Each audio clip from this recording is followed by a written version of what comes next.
What's up, you guys? It's Amber, Amber's Closet, and today we're doing May's Q&A. Yes, it's the last day, but at least I made the cut this month. So thank you again to those of you that gave questions from the Amber's Closet app. If you don't know or have that, link down below. But thank you guys for giving me your questions, so let me start. What would you do in a situation where your significant other is debating with themselves whether to be with you or not because of their past hurts? How would you handle this wishy-washy situation with the person that you love? Okay, number one, the person that you love and you're with should not be holding things from their past against you. And if they are, then that person probably needs to take time for themselves to be able to get over those situations, to not take them to new relationships. And if you love that person, you'll give them space to do so. And if they love you, they wouldn't want to bring that negative energy into your relationship, because a relationship can't grow if you guys are still being hindered from past situations. Do you like to play or watch sports, or both? I think majority of the time I'm lazy, so I like to watch it. But of course I like to get out there and be active, go play basketball or any other type of competitive sport. What kind of personality do you look for in a partner? I definitely look for somebody that's goal-oriented, somebody outgoing, somebody that can hold their own if I'm not standing next to them. Grow as a person in this world and like see amazing things and do things, and then also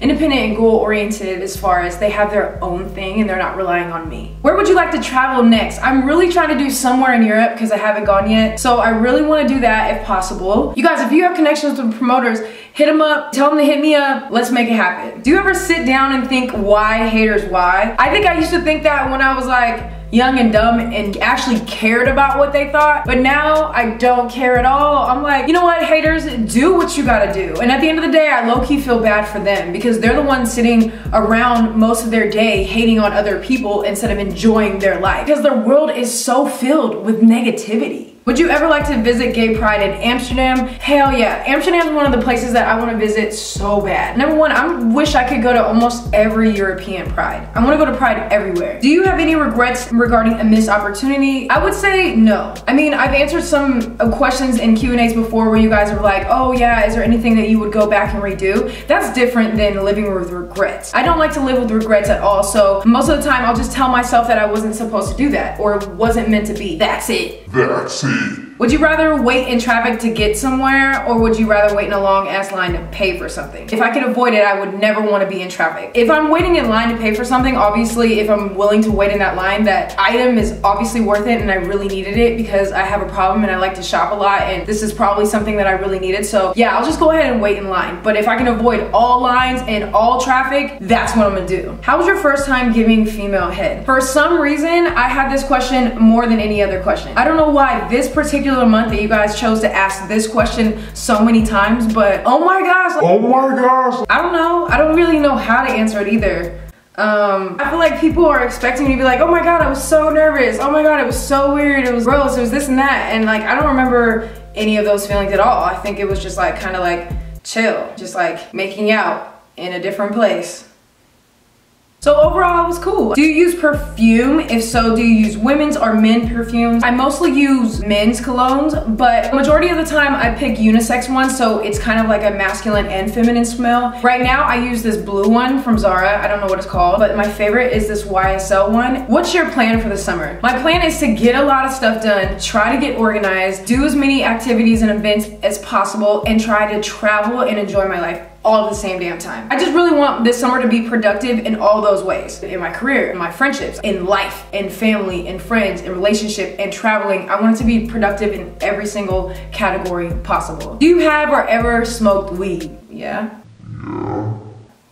What is your biggest goal in life at this very moment? My biggest goal in life is to be happy. And I think that happiness will include a lot of other different things that I was just talking about. Being productive, being successful, traveling, meeting my goals, being there for my family and my friends. All of those things I feel like equal me being happy. So that is my biggest goal in life. Do you think a relationship or marriage could last without passion and or spontaneity? Now it really just depends on who you are as a person and your personality. Personally, I want to say hell no, because you need a little bit of spark. I'm the type of person that I need to be entertained at all times. So a normal person that does absolutely nothing with their life is going to bore the fucking shit out of me. I think being with somebody that's a little bit different from you is how that balance is. You know what I'm saying? Because if you guys are just the same, you're doing the same shit all the time, there's nothing to like spice things up a little bit, then it's just gonna be So I think that you definitely need that. I think passion is necessary in any type of relationship, first of all. I'm dating this girl and I really want to have a serious relationship with her. Should I wait or make a move? If you feel like you can wait for whatever you're waiting for, cool. But if you feel like at some point you guys are on the same page and at the same level and you guys really like each other and everybody's putting in the same amount of effort,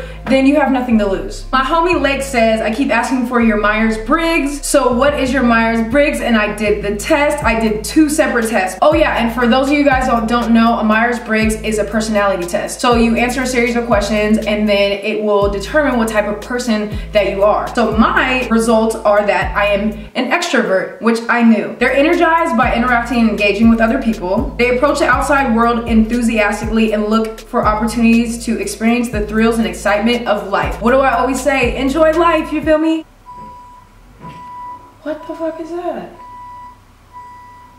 I knew this already. I'm a feeler. I'm in touch with my emotions. I'm sensitive a little bit. I'm also a thinker. I didn't know that. I'm overanalytical. I'm an overthinker.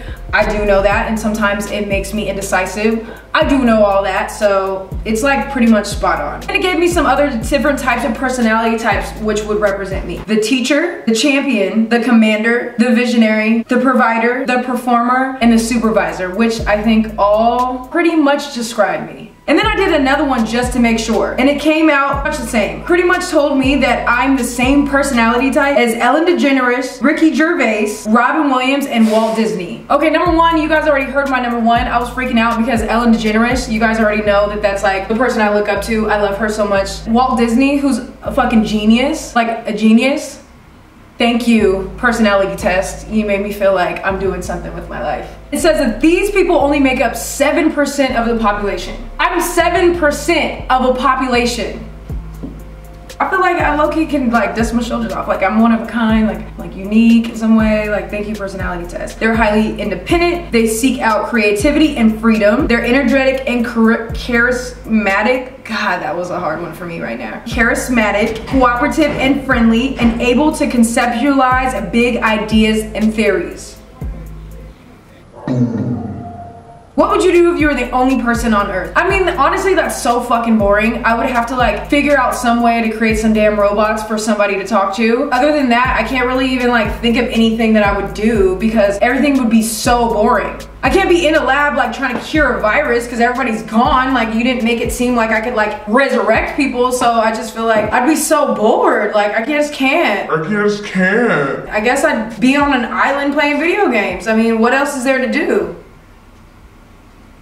Would you take a movie role where you would have to be straight and girly girl? Yes. I mean, that wouldn't be my ideal, but I mean, when you're acting, so I wouldn't turn down a role just because it would make me uncomfortable. I mean, as an actor or somebody that's pursuing that, you're supposed to be in situations that make you uncomfortable, that makes you a better actor. I guess, yeah. Okay, you guys, I hope you enjoyed this Q&A. I have another video, kind of a crazy rant video coming out for you next, and then I have some challenges, maybe some more routines, beauty routines, things like that. A lot of stuff coming up. And remember, you guys, if you guys want to ask me questions for the next Q&A coming up, probably mid-June, make sure that you get the app so that you can get on the app and hashtag Ask Amber so that you can ask me questions for the following Q&A. So I will see you guys soon. I love you. Stay amazing.